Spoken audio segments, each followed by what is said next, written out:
Hello everyone, welcome to the new world with IITian thinking. तो दोस्तों, आज हम टॉप 5 क्वेश्चन लेके आ चुके हैं जीओसी के पार्ट 1। ठीक है, यहाँ ऐसे पार्ट 1, पार्ट 2, पार्ट 3 चलेगा।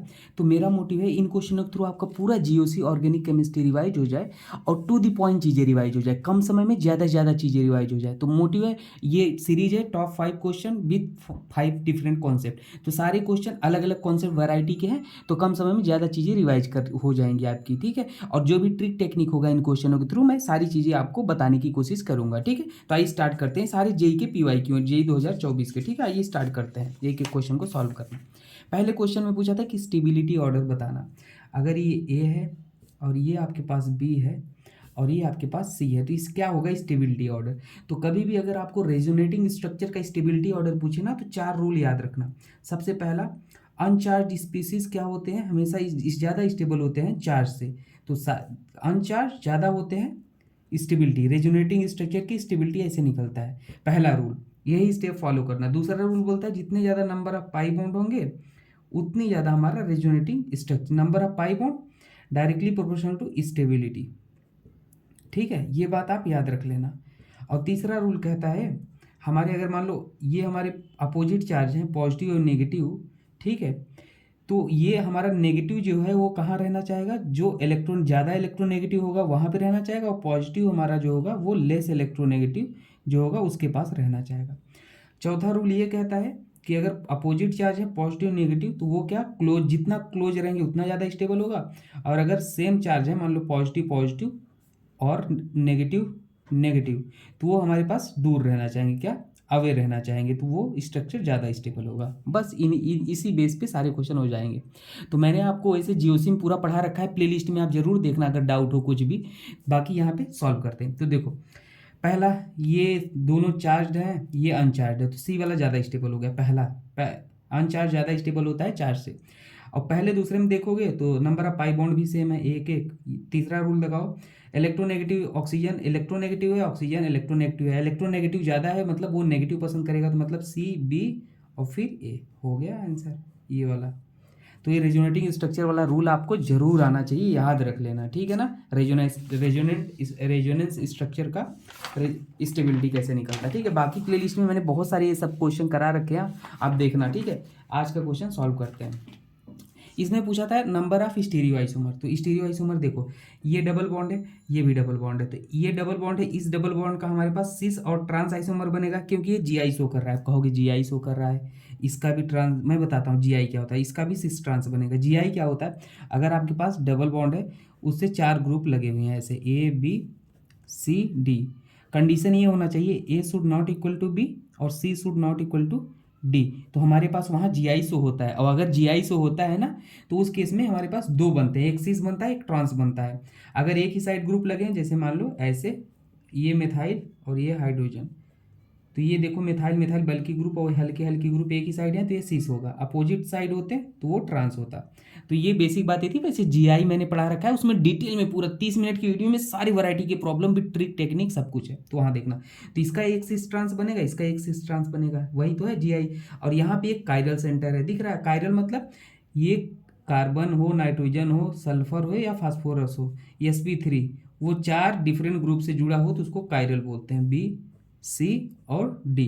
तो यहाँ पे ये देखो, एक हाइड्रोजन है, एक ये है, ये ग्रुप ए है, एक ये है, तो ये sp3 है। तो अगर कभी भी एक कायरल सेंटर दिखता है तो वहाँ पे क्या होता है, ऑप्टिकल आइसोमर होता है। ठीक है ना, वो ऑप्टिकल एक्टिव होता है। तो इसका हमारे पास कितने हो जाएंगे पता है, एक कायरल सेंटर है तो 2 टू द पावर, इसका तो हमारे पास 4 बनेगा, 2 टू द पावर 4, मतलब एक कायरल है हमारे पास तो 2 टू द पावर 2, इसका 4 बनेगा। एक कायरल का मतलब ये 4 बनाओगे, 2 2 4 4, देखो 2 इसका हो गया, 2 इसका हो गया, 2 मतलब 2 टू द पावर 2 हो गया। तो हमारे पास ऐसे समझो, 2 टू द पावर 2 क्यों करोगे, एक स्टीरियो सेंटर डबल बॉन्ड का ये हो गया, 2 ये हो गया, 3 ये हो गया, तो 2 टू द पावर 3 बराबर 8 बन जाएगा, ऐसे समझो। तो 8, हमारे पास कितने स्टीरियो सेंटर थे टोटल, एक ये ज्योमेट्रिकल आइसोमर का, एक इसका और एक ये कायरल। तो 2 टू द पावर 3, ये ज्योमेट्रिकल आइसोमर, ये स्टीरियो आइसोमर, तो 2 टू द पावर 3 कर दोगे तो 8 आ जाएगा। ठीक है, ऐसे कैलकुलेट करते हैं। अब देखो, एक चीज और याद रख लेना, ज्योमेट्रिकल आइसोमेरिज्म में सिस ट्रांस बनता है, ऑप्टिकल आइसोमेरिज्म में क्या बनता है, काइरल वाले में पता है आर और एस बनता है। अब आर एस क्या होता है डिटेल में देखना, मैंने पढ़ा रखा है ऑप्टिकल आइसोमेरिज्म में, ठीक है। तो यहाँ आर एस बनेगा और यहाँ पे सिस ट्रांस बनेगा, ये याद रख लेना। इसमें पूछा था बेसिक ऑर्डर पूछा था, तो बेसिक ऑर्डर क्या होता है, availability of lone pair, nitrogen पे लोन पेयर की अवेलेबिलिटी देख लो, ये लोन नाइट्रोजन है, ये नाइट्रोजन है, तो देखो यहाँ पे ये नाइट्रोजन रेजोनेंस में जा रहा है, ये नाइट्रोजन पे लोन पेयर फ्री अवेलेबल है, ये पीरिडीन है। तो हमारे पास सबसे ज़्यादा बेसिक कौन होगा, अगर ये ए है, ये बी है और ये सी है, तो बी यहाँ पे कहीं रेजोनेंस में पार्टिसिपेट नहीं कर रहा है और ये sp3 हाइब्रिडाइज्ड भी है, तो हमारे पास बी ज़्यादा होगा। और उसके बाद देखोगे तो सी होगा और फिर ये होगा, एक क्यों लास्ट में होगा, क्योंकि ये लोन पेयर अवेलेबल ही नहीं है, रेजोनेंस में जा रहा है। और ये हमारे पास क्या होता है, पीरिडीन होता है, ये पिप्रिडीन होता है, ये पीरिडीन है और ये पिप्रिडीन है, नाम भी याद रख लेना। तो बेसिक ऑर्डर ये हो जाएगा। अच्छा बेसिक ऑर्डर पता है ना आपको, बेसिक ऑर्डर हमारे पास ये हो जाएगा। अगर एच डी का ऑर्डर पूछता तो जस्ट उल्टा कर देना, वैसे बेसिक ऑर्डर ये हो जाएगा, तो कोई डाउट की बात है नहीं। चलो देखो नेक्स्ट क्वेश्चन हमारे पास क्या है, बाकी जीओसी मैंने पढ़ा रखा है, वहाँ पे देखना आप, कुछ अगर डाउट हुआ तो। इसमें बोला था पी के ए ऑर्डर, देखो पी के ए क्या होता है पता है, आप के ऑर्डर निकाल लो, के मतलब एसिडिक ऑर्डर डायरेक्टली होता है के का, वो इन्वर्सली होता है पी के ए के, बात समझ रहे हो। तो आप हमारे पास एच डी का ऑर्डर निकाल के उसका रिवर्स कर दो, तो वही वो पी के आ जाएगा। तो देखो कैसे निकलेगा, यहाँ पे सिंपल देखो, अब एच डी का ऑर्डर कैसे निकालते हो, हम क्या बनाते हैं, कार्बन आयन बनाते हैं, और जितना ज़्यादा स्टेबल कार्बन आयन होगा उतना एच डी की स्ट्रेंथ होगा। अब कार्बन आयन भी कहाँ बनाते हैं, जैसे देखो यहाँ से नेगेटिव बनेगा, ये नेगेटिव बनेगा, एच कंजुगेट बेस, अगर एक एच प्लस निकाल लो तो हमारे पास जो कार्बन आयन बनता है वो कंजुगेट बेस होता है, पता है, ये बन गया, यहाँ ये बन गया। अब कोई कहेगा सर यहीं से क्यों निकालो, क्योंकि ऑक्सीजन मोर इलेक्ट्रोनेगेटिव है और सब में कॉमन है, तो इसलिए वहाँ से हमने निकालने की कोशिश की। अब देखो ये कार्बन आयन की स्टेबिलिटी देख लो, तो ये हमारे NO2 माइनस आई और माइनस एम इफेक्ट लगाता है, हमने जीओसी में पढ़ा है। ये हमारे पास प्लस एम लगाता है और ये हमारे पास माइनस आई लगाएगा, क्योंकि NO2 मेटा पे रेजोनेंस नहीं करता, ये बात याद रख लेना स्टार करके, और मेटा पे हमारे पास रेजोनेंस होता ही नहीं, तो ये भी माइनस आई लगाएगा, ठीक है।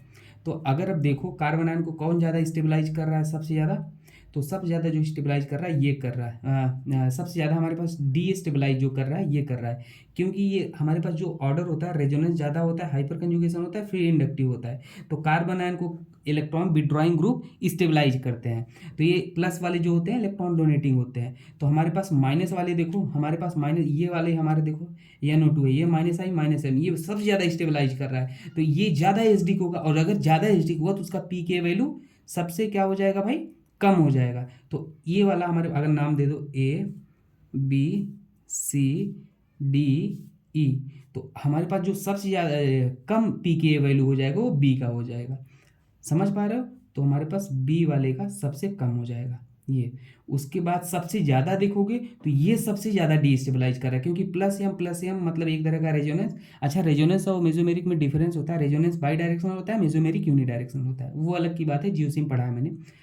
तो मेसोमेरिक मतलब रेजोनेंस ही मानो, और ये सब ज़्यादा डीस्टेबलाइज कर रहा है, मतलब पी के वैल्यू एसिडी की स्ट्रेंथ सबसे कम, मतलब पी के सबसे ज़्यादा, तो हमारे पास सी सबसे ज़्यादा हो जाएगा। उसी तरीके से यहाँ पे देखोगे तो ना तो कोई स्टेबलाइज कर रहा है ना ही डी स्टेबलाइज कर रहा है, न्यूट्रल टाइप सा है, तो उसके बाद हमारे पास ए हो जाएगा। उसके बाद हमारे पास OCH3, देखो कहाँ पे, ये वाला केवल माइनस आई लगा रहा है, ये स्टेबलाइज कर रहा है, ठीक है। और यहाँ पे ये भी हमारे पास क्या लगा रहा है, NO2 माइनस आई लगा रहा है, ये भी हमारे पास क्या कर रहा है, स्टेबलाइज कर रहा है। लेकिन अगर कंपेयर करोगे OCH3 और NO2 में, तो हमारे पास ये वाला जो है ना कौन, OCH3 वाला, ठीक है, ये वाला हमारे पास ज़्यादा स्टेबलाइज करेगा कंपेयर टू NO2, ठीक है। यहाँ माइनस आई माइनस एम लग रहा है, जिसकी वजह से हमारे पास क्या हो जाएगा, ये वाला हो जाएगा DE है ना, E, और फिर हमारे पास हो जाएगा कौन सा, D हो जाएगा, ये OH, ठीक है। तो ये आप याद रख लेना भाई, अच्छा क्वेश्चन था ये, बढ़िया, ठीक है।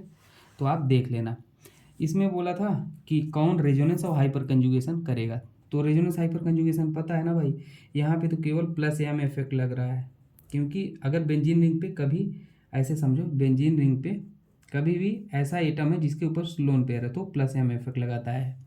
अगर बेंजीन रिंग पे कभी भी मान लो ए है और डबल बॉन्ड बी है, बी की इलेक्ट्रोनेगेटिविटी ज़्यादा है ए से, तो वहाँ हमेशा माइनस एम लगता है, ठीक है। तो यहाँ तो केवल प्लस एम लग रहा है, लेकिन पूछा क्या था, रेजोनेंस ऑफ हाइपर। यहाँ रेजोनेंस भी हो रहा है, हाइपर कंजुगेशन भी हो रहा है। हाइपर कंजुगेशन क्यों हो रहा है, क्योंकि ये sp2 है, sp2 के बगल sp3 है, और यहाँ पे एक हाइड्रोजन भी है, तो sp2 के बगल sp3 हो, उससे एटलीस्ट एक हाइड्रोजन हो, तो वहाँ हाइपर कंजुगेशन, तो यहाँ पे हो रहा है। यहाँ तो केवल रेजोनेंस हो रहा है, यहाँ भाई इंडक्टिव हो रहा है। यहाँ पे हमारे पास रेजोनेंस हाइपर कंजुगेशन दोनों हो रहा है, क्योंकि ये sp2 है, इसके बगल sp3 और यहाँ माइनस आई माइनस एम, तो रेजोनेंस हाइपर कंजुगेशन यहाँ पे हो रहा है, यहाँ पर भी हो रहा है, यहाँ पर भी हो रहा है, रेजोनेंस भी हो रहा है, हाइपर कंजुगेशन भी हो रहा है। और हमारे पास यहाँ पे क्या हो रहा है, रेजोनेंस तो हो रहा है, हाइपर कंजुगेशन, हाँ हाइपर, ये sp2 है, sp3 हाइपर कंजुगेशन भी हो रहा है।